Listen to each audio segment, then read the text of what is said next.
Captain's log. We've gone beyond the halfway point. There's no turning back now. The days are hard, the nights cold.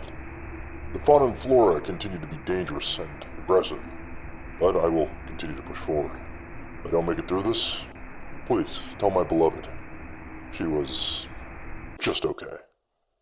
Oh, sorry, I didn't see you there.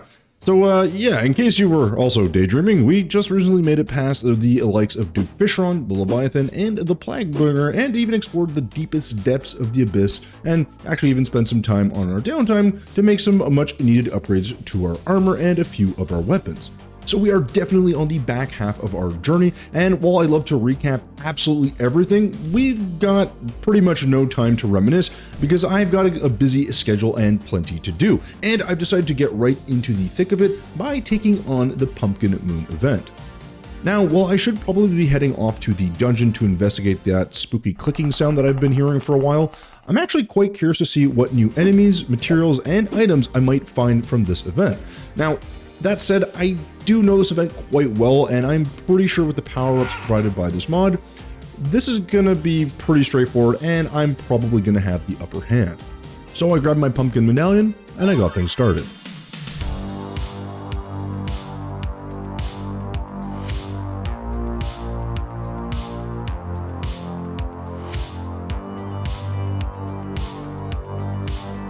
Now, as I continued to fight through this event and progress through each level, I was really keeping an eye out for new enemies, and honestly, I didn't really see any, and that was a little disappointing. And as I got closer and closer to actually clearing the event, I realized the ground was littered with the remains of my enemies, so I dropped down to collect the excessive amount of loot. And there was indeed a lot of it, but the question here was, well, was any of this going to be actually useful? The answer, not really. Other than the Horseman's Sword, that is, which was a material for a few other items, this was a pretty underwhelming haul. By this point, I'm pretty used to this, and I generally just toss some stuff into my magic storage and move on. However, at this point in the journey, that storage, she's getting quite full, and I needed a quick expansion. And it's often during these moments of calm where I take the opportunity to consider what my next steps might be. And by taking a quick glance over my gear, I realize I'm missing an item that is really damn useful. And I mean useful for just about anything you could do in this game, and that is going to be the ability for permanent flight time. That's right. I realized that I needed to get my hands on a soaring insignia, and that meant I would be paying the Empress of Light a quick visit.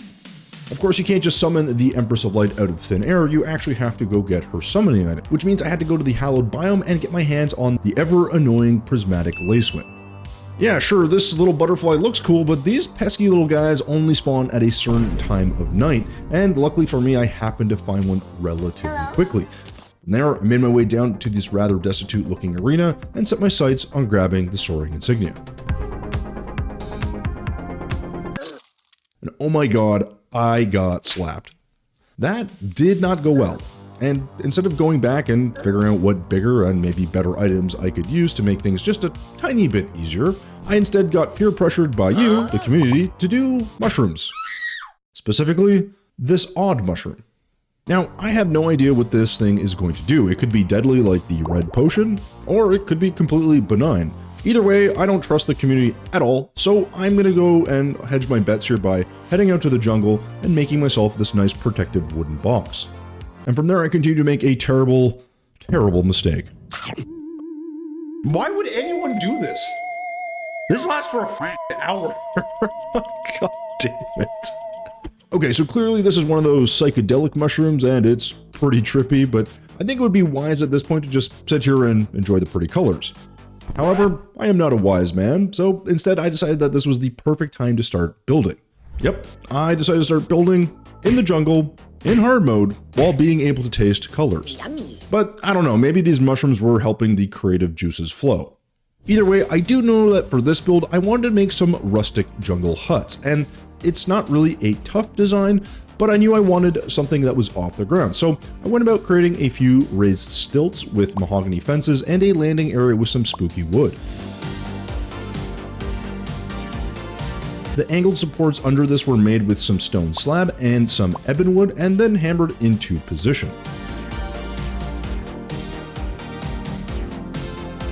From there, I made a few stairs using a mix of mudstone, ebonwood, and bamboo platforms.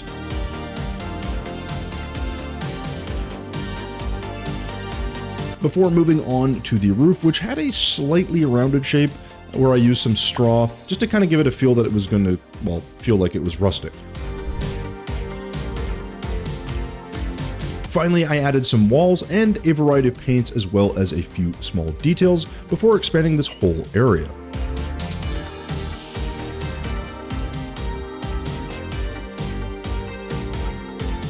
And by expand this area, I mean I decided to make a second, even larger and more detailed hut. If you're wondering why, I don't have an answer, but I blame the mushrooms.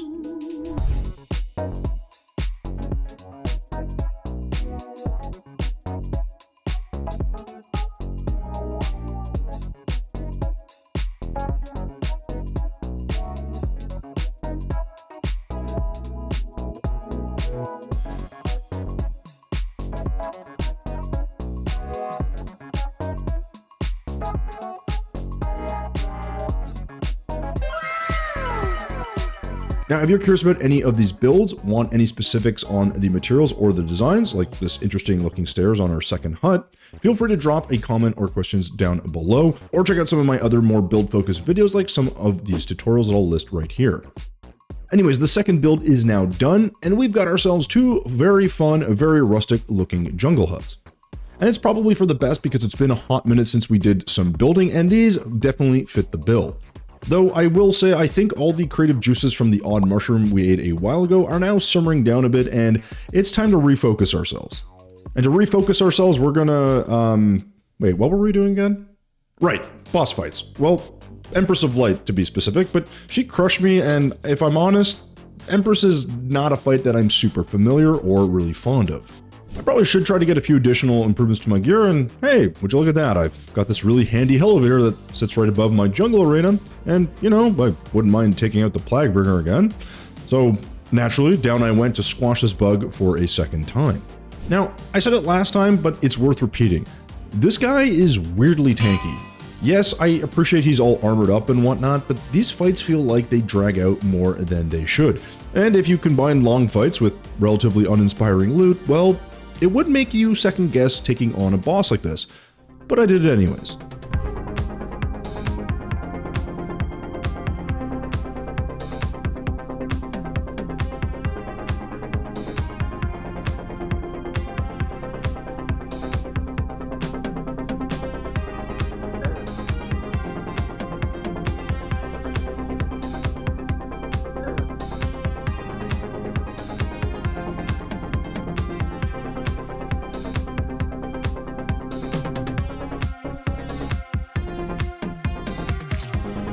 Now, this was definitely a long fight, but for once, my pessimism was pushed to the side, and this extra effort wasn't actually a total loss.